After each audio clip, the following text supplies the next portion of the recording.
Welcome!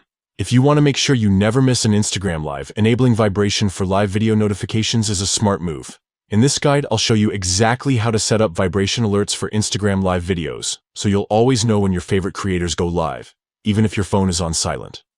Let's get started with a few simple steps. First, unlock your phone and head to the main settings menu. This is where you control all your device's app notifications and alert preferences. Next, scroll down and tap on the section labeled Apps.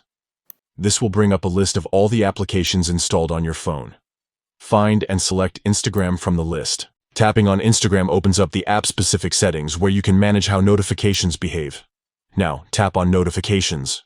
Here, you'll see all the different types of notifications Instagram can send, from likes and comments to direct messages, and of course, live videos. Look for the option called Notification Categories. This is where you can fine-tune which notifications you receive and how they alert you.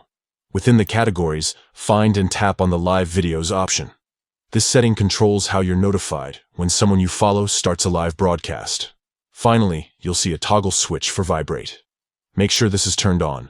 Once enabled, your phone will vibrate every time you get a notification about an Instagram Live video. That's it. With vibration notifications enabled, you'll feel a gentle buzz whenever someone you follow goes live, even if your phone's sound is off or you're in a noisy environment. Remember, you can always come back and adjust these settings if you want to change how you're notified in the future. Stay connected, never miss a live moment, and enjoy all the excitement Instagram Live has to offer.